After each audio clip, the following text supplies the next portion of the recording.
Hello everyone, and welcome to both 2020 and today's episode of Leadnap Gaming.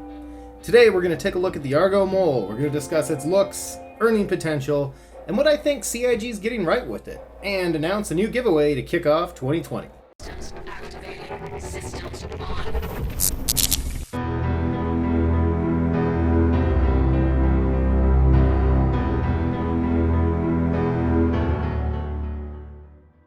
So the Argo Mole's been out for a little while now, and odds are you're not unfamiliar with how it looks, what it does, and so on.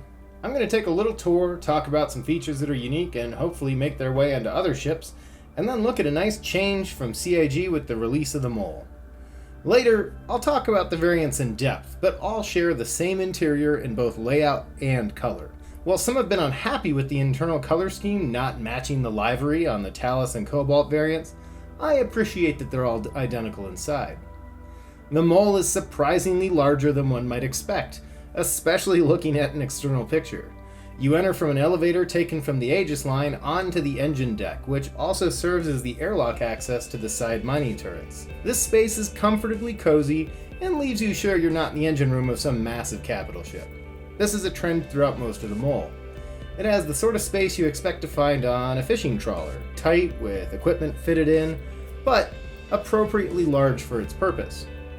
Up the ladder, and you pass another sealed door, which is important because this prevents the venting of the ship if the elevator is lowered.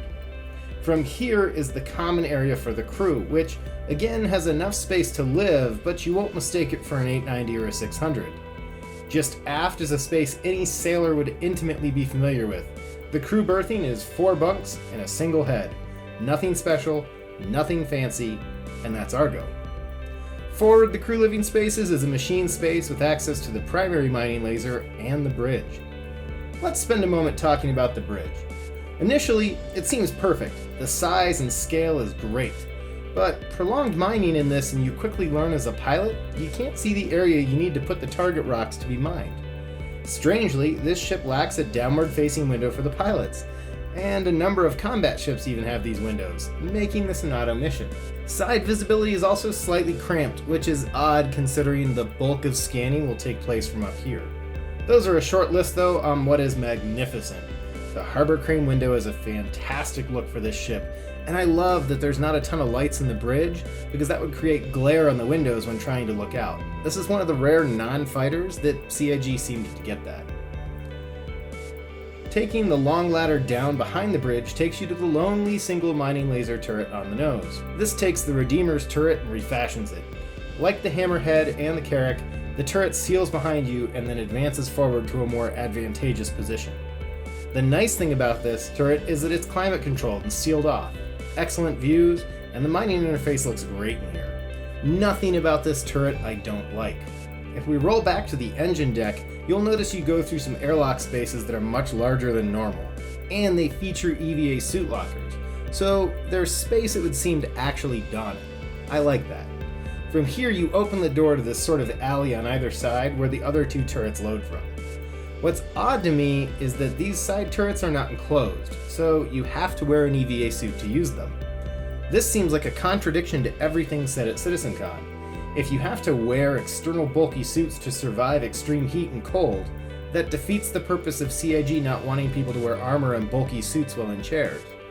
This would make sense as a design choice if it were to save for size or weight, but weight on a spaceship's irrelevant, and the side mining turrets are no smaller than the enclosed one. It's a very bizarre decision because based on the EVA lockers, a lot of thought went into how players would need to use these turrets in the future. Again, a bizarre omission. What is really cool though is the articulations on this ship. The way these massive armored panels shield the stowed away wing mining stations is really cool. Except they're not shielded from the front, meaning that sensitive equipment's just going to be pummeled by small space rocks and debris that the enclosure of the central station prevents. The engines also feature really cool articulation with the landing gear, and the principal VTOL articulation of the 4 engines like the Valkyrie not only looks awesome, but also illustrates the intended use of hovering over surfaces looking for mineable materials. The forward VTOL engines do have one little issue. In flight mode they should be melting the wing mining stations because they're so close and inboard. Art over form, I guess. Nitpicking, but with the Mole, the negatives really are nitpicks. How about some other great stuff? Well, look at all these lights. Missing on so many ships since the Connie. When you go looking on the surface now, you can make night day. Thank you, CIG. Also a feature that I hope to see pushed to many other ships like my beloved 600, auto-leveling. When you land, the landing gear adjusts to cancel out adverse terrain, meaning the elevator should always be level and meet the ground correctly. This is awesome, and often overlooked. Still a work in progress, I think, but working at 50%, this is a 100% improvement. Enough with the generic. Let's dive into what's really so special about the Mole. Crew play. Saying that isn't a surprise, but the Mole is the first real demonstration of CIG's intended crew play mechanic, and it has been met with a degree of criticism, which some is fair. Now, this isn't the first ship to have a dedicated crew requirement. After all, the Hammerhead needs a crew to function as well. But the rocks won't potentially mine themselves when a Mole arrives, like some players flee when a Hammerhead appears. The Mole can be soloed as well, but you really have to know your stuff, because while the pilot can scan down deposits, a miner has to scan the deposit to see what it is. Not an issue though if you're actually going to go mine it anyways, right? Also note that currently some planets are excellent for FPS deposits, while others feature ship-size deposits, so bear in mind where you go matters. The Mole, in that regard, as a solo ship, is almost better if used for surface FPS mining anyways. Almost. Likewise, there are deposits that need more than one mining laser to work, so the real minimum crew is actually 2. To better understand the criticism and validity of it, let's go on a slight tangent here. We really need NPC crew tech into the verse for this ship to really shine. NPC crews allow single players to experience the level of gameplay that group play brings to ships like this one. The argument then goes that ships like the Mole should be held until that tech's ready to go, but we need industrial gameplay ships now. The PU needs diversity of play badly. When NPC crews enter the game, the Mole is going to be an explosive way to start playing on launch. Big money with low risk and low overhead. With NPC crews available, every player should have a Mole if just to start the game on launch day and make money. If you melt it after your first 200k in the bank, who cares? Without NPC crews, and a good run of luck that the servers don't crash, the Mole today can still even solo be a great moneymaker. Though package running is still more profitable for time, well, less tedious if not more monotonous. So fair, that the Mole is useless if you solo, though plenty have enjoyed doing so anyways. But when we get NPC crews, life's going to be amazing with one. It has amazing potential to print money, all with no risk. Well, except the ship, but that's insured. The Mole comes in 3 editions, which are strictly external libraries. I really like what CIG did with this because it has great value with no extra cost. All 3 variants are priced identically, with each just featuring a different livery. There's the standard Argo paint job, which has the high-vis industrial orange and is honestly the best look for what this ship actually is. The dual tones of orange and black are what you expect in a large industrial field with multiple ships floating about and working. This scheme is also the Argo standard and unifies their ship lines beyond just design lines. The color scheme runs into the interior as well. Contrary to what I'm about to say, this really is my favorite look on this ship. Next up is the Argo Talus, which continues the sharp looks with white in lieu of orange. This is a super clean look in my opinion, and it keeps the two-tone appearance with the stark white but retains the black underlayers, which give dimension and depth to the appearance. Last up is the Carbon Edition in all black. Now don't get me wrong when I say this is actually my least favorite, because there's something about standing in the hangar and looking up at this and it looks really good murdered out. This isn't just about color theory though. It does show a new twist from CIG on marketing and sales. All 3 cost exactly $275 on Warbond. All 3 are the same ship with a different livery, which is great. But if you like white or black, you're not paying extra for it. I'm really happy about that. What I also like is the limited nature here.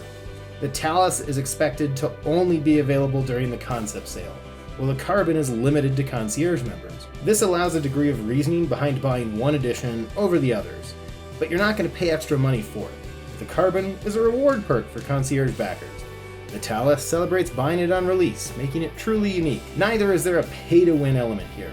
The Carbon is no different than a credit purchase standard Mole. Sure, floating into the pads to sell your haul, you get to tell everyone you're Big Daddy Warbucks with a carbon. But on paper, you're just as good as the guy who spent UEC to get theirs.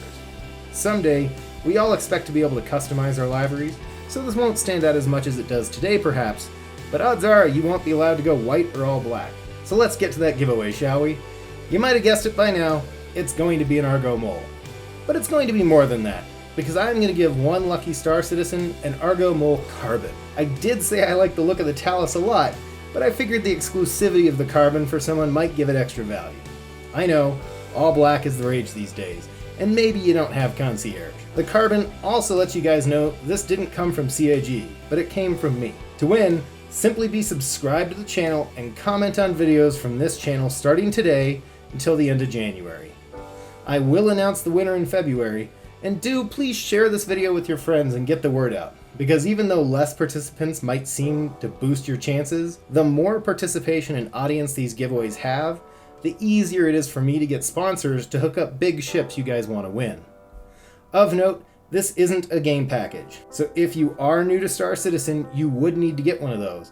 But don't let that stop you, because if you do win and you don't have a game package to play Star Citizen, I'll help you find a way. So stay tuned for more opportunities to enter and win the Argo Mole Cobalt.